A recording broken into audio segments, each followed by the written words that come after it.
Olá, pessoal! Bom dia, boa tarde, tudo bem com vocês? Hoje estamos em mais um podcast e com uma convidada muito especial, a Cíntia Prado, gerente de marketing digital para e-commerce da Rect e a mais nova contratada da indústria farmacêutica Sanofi.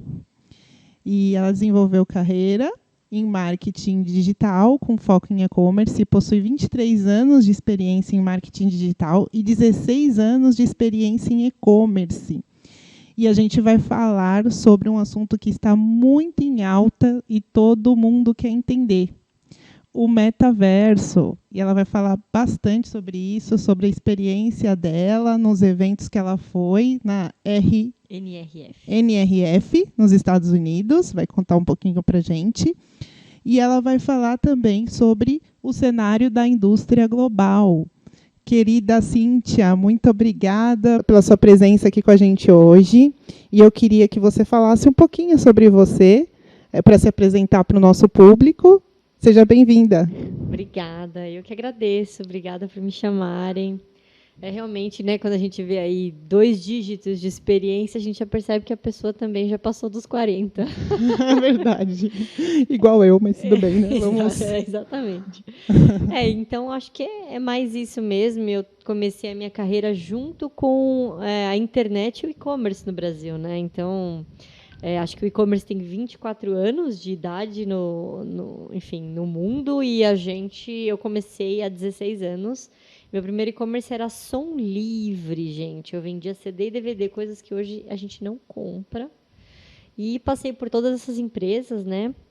E aí agora estou migrando da Rect, né, para a Sanofi. Que bom. Então, vamos entrar agora no assunto. E você estava contando aqui para mim umas coisas muito interessantes, né, sobre a questão do metaverso, que já está pegando forte, né, assim, no mercado internacional. Porém, no Brasil, a gente ainda tem aquela questão da conexão via internet e tudo, mas as pessoas, eu acho que estão assim, muito curiosas para saber como é que o pessoal de fora está lidando, né, com toda essa questão do metaverso, né? E eu queria que você começasse contando para a gente um pouquinho dessa sua experiência lá fora. Eu acho que conecta muito bem com o restante do assunto que a gente tem aqui. Claro, realmente, metaverso foi a palavra mais falada na NRF aqui desse ano, né? Então, a NRF ela aconteceu em 2020, 2021 não aconteceu por conta da pandemia, e aí agora 2022 foi o retorno, enfim, desse evento que acontece todos os anos em Nova York. Eu acho que a melhor explicação que eu ouvi sobre metaverso foi a da diretora da Wonderman, né, que é a Emma Shiu, e pode ser que eu esteja falando o nome dela errado, tá? Chinesa, né? Chinesa. Ela explicou que o metaverso ela é a união de 2 tipos de geração. Então, quando a gente olha as gerações até os millennials, as pessoas elas compravam algo para pertencer. Então, eu compro uma bolsa, algo de moda, um carro, para pertencer a um grupo que eu quero fazer parte. Depois, após os millennials, as pessoas preferem viver experiências, né? Então, eu deixo de ter um bem para viver uma experiência, para viajar o mundo, para fazer algo. E essa nova geração, né, a geração Alpha e Z, que é a geração que mais tem interação com o metaverso, ela quer pertencer a algo por meio de marcas, mas dentro de uma experiência. Então, o metaverso é isso.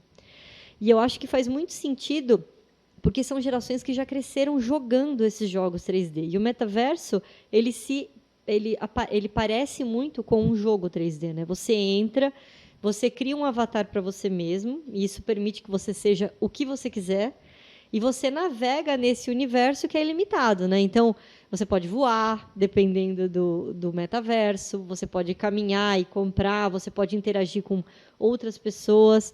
E isso é muito disruptivo, né? E para essa geração faz total sentido. Para a nossa geração, né? Porque eu, por exemplo, tenho um filho de 13 anos que já joga Free Fire. Eu procurei ali entender um pouquinho como que funciona, né? Como é que ele vê? Eu senti até dificuldade de ver ali o avatar, ver as pessoas caminhando ali. Ele, olha, tá ali, nossa... Calma, peraí, a gente tem que, parece que meio que acostumar o olho ali dentro, né? A gente não está acostumado, e para ele era tudo muito fácil, era tudo muito natural, assim, sabe? Mas é uma criança, então a gente tem que passar isso para uma adaptação agora que vamos usar, né? Vamos usar muito no mercado de trabalho, né? Então eu acho que você é uma pessoa que está um passo à frente agora disso, né? Em relação ao nosso mercado. E eu queria perguntar para você como é que a gente vai fazer essa transição agora, né? Como é que foi lá nos Estados Unidos? Como que a gente pode fazer essa transição aqui no Brasil? Por onde você vê esse caminho? Eu acho que as marcas elas entram no metaverso, mas com o objetivo de gerar uma experiência diferenciada. Então pensa que quando você vai numa loja ou num restaurante, onde a experiência tem um peso para você, o ambiente tem um peso, o cheiro, as pessoas que estão ao redor, o mobiliário, né, o que existe além do produto ou do serviço vendido oferece uma experiência. Agora imagina você oferecer uma experiência num mundo totalmente criado. Né? Então, é o que eu falei, você pode até voar, você pode ter um avatar tanto de uma pessoa como de um dinossauro.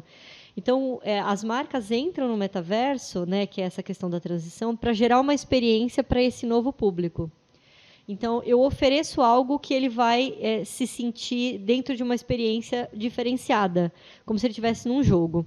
Para a gente migrar para esse mundo, eu acho que tem a questão tecnológica que pesa. Né? Então, hoje, a plataforma mais usada, inclusive pela própria Nike, é a Roblox, né? Que é uma plataforma que trabalha, inclusive tem a loja da Nike nessa plataforma. Que a criançada conhece também bastante. Exato.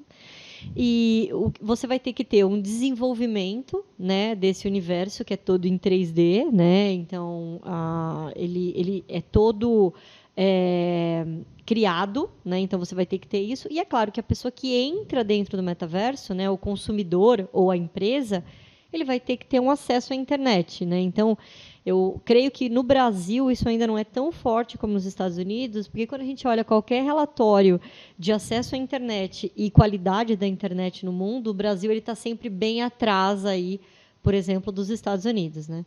Então, a migração vem primeiro de você saber o porquê você quer entrar no metaverso, né? Então, não necessariamente vai ser um ambiente para venda de produtos e serviços, mas talvez um ambiente inicial para experiências. Certo. E como que lá nos Estados Unidos hoje eles estão aplicando isso? Olha, eu acho que o case que mais chamou a minha atenção foi um case da Gucci. A Gucci ela fez uma bolsa, né, com edição limitada, e ela criou a mesma bolsa no metaverso. E ela abriu para bid. Então, a pessoa que ia comprar no metaverso, ela podia entrar num leilão para comprar essa bolsa do metaverso e também poderia comprar no mundo real. A bolsa foi vendida com um valor maior no metaverso do que no mundo real. Uau, a que mesma bolsa. interessante. Então, o mercado de luxo, né, que cria acessórios para os avatares, né, para como as pessoas se portam no metaverso, já vem faturando muito dinheiro. Uau, fiquei até espantada com esse case, mas no fim a gente acabou usando o marketing digital, né, para trazer esse povo para dentro do metaverso. Mas tudo bem, é uma marca já super ultra conceituada, né? Então a gente tem aí alguns desafios para quem ainda não é uma marca conceituada, trazer para dentro desse metaverso, né, do metaverso, e fazer toda essa sinergia aí acontecer, né? Poder agregar mais valor ao produto, que era o que eles queriam fazer, né? E conseguiram vender a bolsa ainda mais caro. Teve mais algumas experiências que você chegou a ver lá? Eu achei interessante também o CEO da Ralph Lauren, que é uma marca mais forte, não é tão conhecida e forte aqui no Brasil, mas é uma marca muito importante. E ele foi até o evento da NRF de terno e gravata, né? E é uma marca que atinge um público um pouco mais velho. Né? Então, ela está tentando agora atingir os novos consumidores, né? A geração do seu filho. Sim. Então, eles entraram no metaverso, primeiro para se apresentar, olá, eu sou a Ralph Lauren, né? Dentro desse universo das novas gerações. E o avatar do mesmo CEO que estava lá na frente da gente com a terno e gravata, no metaverso ele não usa terno. Olha só. Então, você vê que é uma maneira de você se apresentar diferente, né? Então, atingir esses públicos. Eles passaram uma estimativa que é bem interessante. A gente fica pensando, poxa, mas o meu filho tem 13 anos, né? Ele não tem ainda poder de consumo. Mas daqui 10 anos ele vai passar a ter poder de consumo. E se você não ganha esse consumidor agora, você não vai ganhar quando ele já estiver no mundo adulto. Então, acho que essa é uma preocupação também das marcas em se apresentar nesse universo novo. Ah, sim. Inclusive, até fazendo um adendo de uma questão que eu estava muito olhando para isso, quando eu vi o metaverso, aí eu sentava do lado dele, assim, às vezes eu olhava ele jogando, né? E aí eu estava prestando atenção e eu vi que algumas marcas já estão dentro dos jogos também, né? Então, por exemplo, o Banco Santander está dentro do Free Fire. O Alok fez um investimento ali dentro, foi convidado, né, para participar também, e a molecada ficou louca, porque quer comprar a calça do Alok, quer comprar o não sei o que do Alok. Então foi uma coisa assim que eles usaram umas sacadas assim milionárias, né? As marcas estão entrando dentro dos jogos também, né? Então isso está linkando, né, com a questão do metaverso, que eu achei muito interessante. E a gente vai ver aí cenas dos próximos capítulos com a molecada, né? Que mais que vai surgir aí com relação da participação das marcas dentro dos jogos também, né? Que nada mais é que um metaverso diferente, Exato. mais voltado para o jogo, né? Legal. Aí eu queria mudar um pouquinho de assunto com você, porque eu sei que você é da indústria, né? Você já está aí há muitos anos na indústria. E a gente sabe que a indústria agora, na pandemia, sofreu graves quedas aí, né, na parte de faturamento e tudo mais. Como você enxerga o cenário da indústria depois desse período, atualmente? Eu creio que a indústria sofreu alguns problemas, principalmente por conta da pandemia, que impediu até a produção de alguns itens, né? Então, a gente teve problema de papelão, problema de alumínio, enfim, e algumas indústrias sofreram até pela questão de matéria-prima. Agora, outras indústrias lucraram muito com a pandemia. A gente estava até comentando antes, né? Então, eu mesma que estou na Rect, né, e agora indo para uma indústria realmente farmacêutica, nós crescemos no final do ano passado, né? A Rect cresceu no final do ano passado, a indústria farmacêutica cresceu absurdamente, porque é uma indústria totalmente veiculada à questão da saúde do que a gente estava vivendo. A gente viu a Pfizer e a AstraZeneca alcançarem aí um market share muito importante dentro do negócio delas.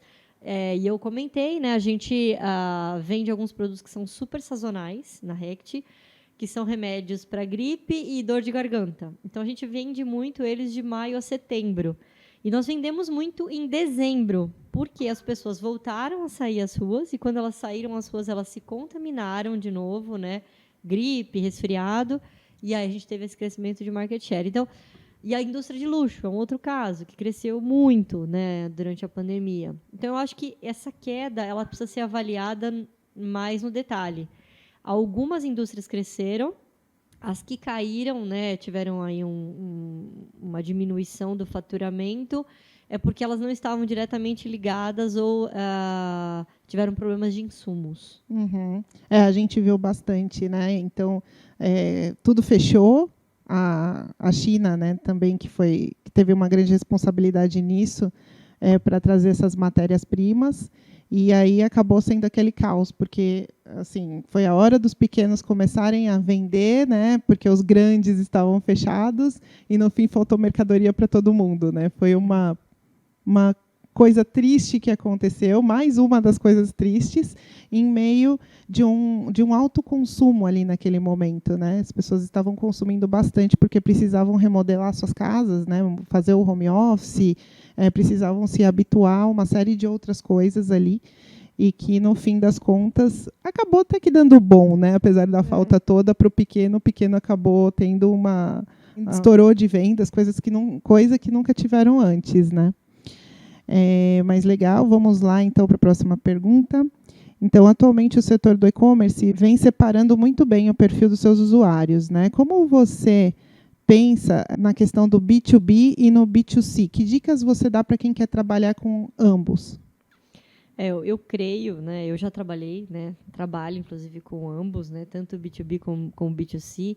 Em termos mais estratégicos, entender o perfil de compra de um consumidor, pessoa física, e de um consumidor, pessoa jurídica. Enquanto uma pessoa física ela está muito mais adepta a compras por impulso, né? Então, a compras de momento, Um consumidor, pessoa jurídica, B2B, ele não vai comprar por impulso, né? Então, eu creio que a maior diferenciação entre esses dois perfis, aí já falando um pouco realmente de marketing, quando você vai falar com B2B, é a questão de reputação, né? Então, a empresa faz negócio com empresas que têm reputação, que ela tem confiança, né? Então, passa por vários processos de aprovação de crédito, confiança em entrega do serviço ou do produto, indicações, o próprio fluxo de caixa, né? Então, se é a compra para revenda, tem que casar com o fluxo de caixa dessa empresa.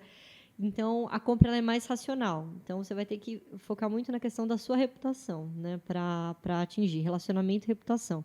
Quando a gente fala de um B2C, que é um consumidor final, aí é claro que vai ter uma variação de categoria para categoria, mas eu acredito que a audiência é muito importante. Então, falar com as pessoas certas, e não só com as pessoas certas, mas no momento certo, né, e pelo canal correto, né? Então, quando você fala a mensagem certa para a pessoa certa no momento certo, você tem mais chances de conversão. É isso que eu vejo. Ah, legal.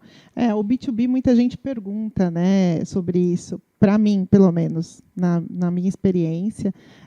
Mas como que eu vou trabalhar B2B na internet? Porque o B2B, eu tenho que ter esse relacionamento com a empresa fora do online, né? E não. E hoje a gente vê que muitas empresas acabam concorrendo com seus próprios clientes, né? Então, ele vai lá, ele abre um marketplace, ele concorre com o lojista que compra dele, e ele tem mais preço, o lojista acaba se sentindo desprotegido ou desassistido, e, no fim das contas, acaba sendo um tiro no pé, né, dessa parte do B2B. Como você acha que a estratégia pode ser remodelada nesse caso? Estratégia de canal, acho que é o desafio de qualquer negócio, né? Então, todos os canais têm que ter um papel muito claro, que é o que você passou. A gente mesmo passa por isso, né? A gente tem um canal B2B que vende para varejos que depois vendem no marketing 3P, né? No marketplace, né? No 3P para a gente, competindo conosco. Então, é a indústria competindo com ela mesma por conta dessa perna aí do B2B.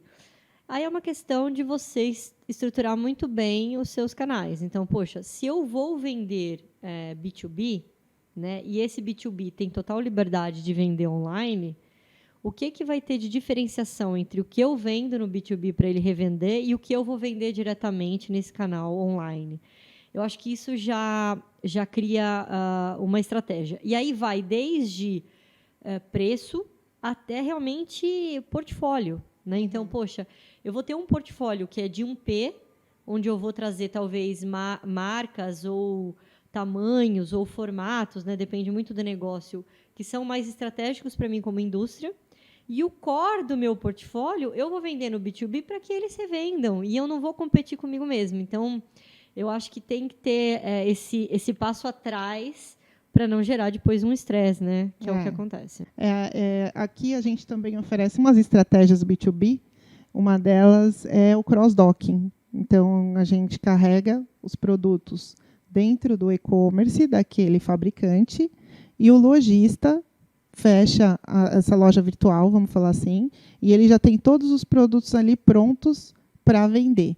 Então, isso acaba gerando uma parceria muito grande. Então, quando a indústria recebe o lead, e o lead é uma pessoa física, ele pega e passa para esses parceiros, para comprar direto do site deles, via cross-docking, o que, na verdade, ele só vai fazer essa triangulação. E aí a gente procura trabalhar essas estratégias para que a gente não mate o nosso mercado, né? O nosso mercado online. Então, eu acho isso uma das questões que assim, a gente tem que discutir mais, muito mais sobre criar isso, né? Criar novas estratégias B2B para a gente não ter perdas, né? Acontece que aí nem o B2B vende corretamente, né? Exato. E nem o B2C vende corretamente, porque eles estão brigando dentro de um canal online. Acho que o único beneficiado talvez seja esse marketplace, porque ele vai fazer um price match ou alguma coisa nesse sentido e vai acabar vendendo a um preço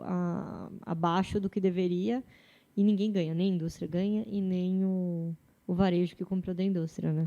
Eu concordo plenamente. Eu acho que quem acaba ganhando no final são só as grandes marcas. E aí, qual o benefício que a gente está trazendo? Qual a evolução que a gente está trazendo para o nosso e-commerce, né? Então, isso acaba ficando muito na nossa mão, a gente que trabalha com essa parte do marketing digital, né? Trazer essas soluções, porque a indústria, não sei se você concorda com isso, mas eu acho que nessa parte do digital, ela está muito atrás ainda, né? Eu não sei se você já teve alguma experiência com relação a isso, de sentar numa sala com a diretoria e tentar convencer dentro dessas estratégias e conseguir fazer isso sair do papel, porque realmente os processos são muito engessados. Eu vivo isso, a gente brinca que nós somos evangelizadores, né? Você entra na indústria e você começa a explicar e convencer as pessoas de algo que já deveria estar muito claro para eles. Mas quando eu saí do varejo, né, eu fiquei de 2005 a 2012 no varejo. E eu sentei em 2014 no varejo. Quando eu sentei em 2014, na primeira indústria que eu trabalhei, que foi a Unilever, eu me lembro desse choque. De tentar convencer as pessoas de que o e-commerce não era o futuro, de que o e-commerce já era o presente, né?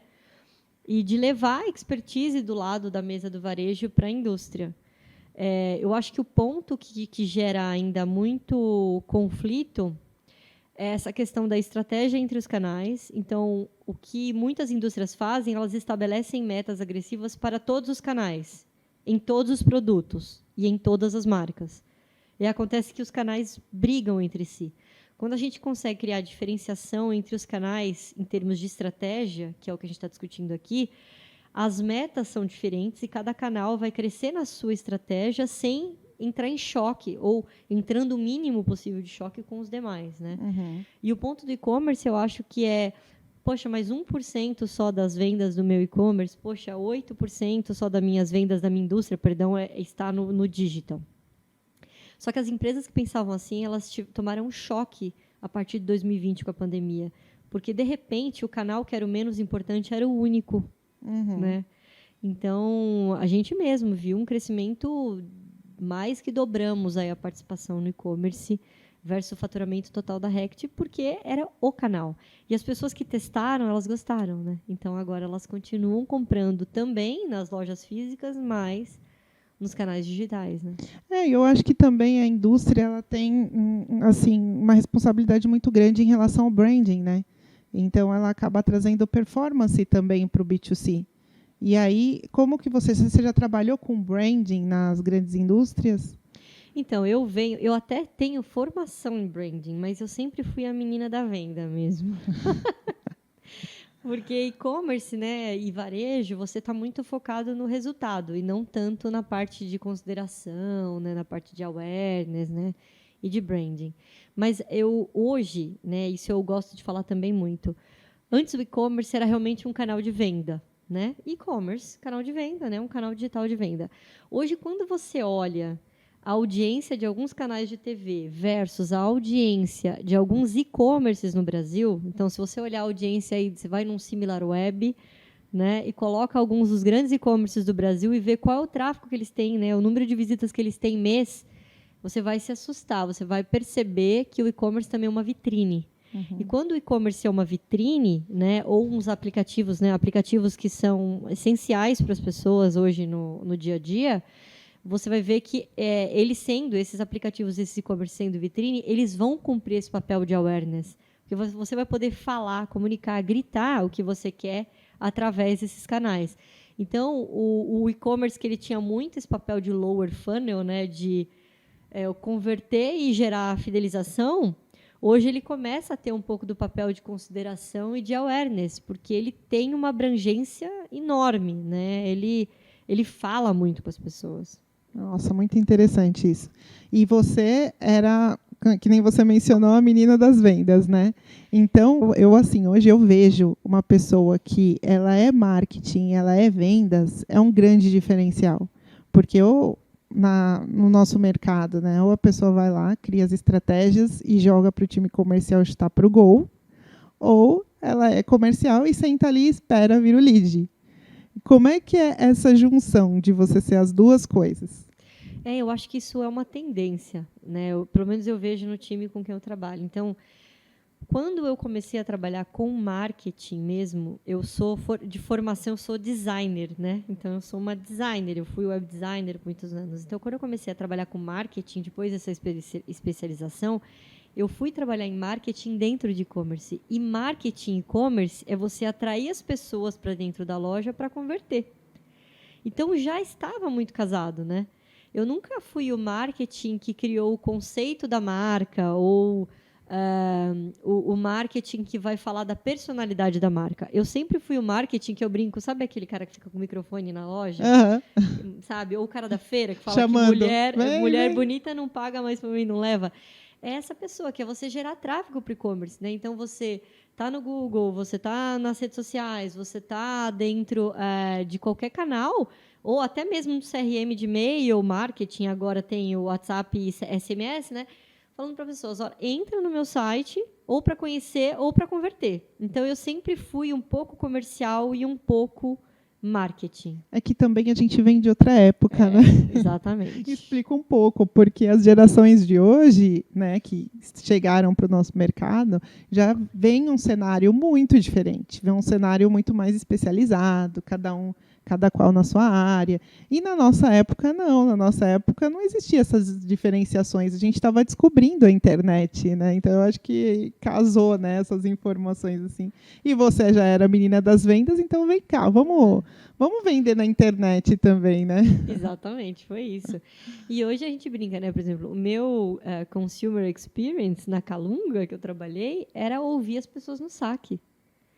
Porque você, como designer, você acha que se você colocar o botão comprar verde, né? Ou se você Nossa, né? quanto se fala disso, gente, o botão verde, porque a user experience se resumia no botão verde comprar, porque a pessoa ia apertar. A questão também, né, da nossa leitura ocidental, né, que é sempre aqui, né, do lado superior esquerdo para o lado inferior direito. A gente lê assim, né, no ocidente, né?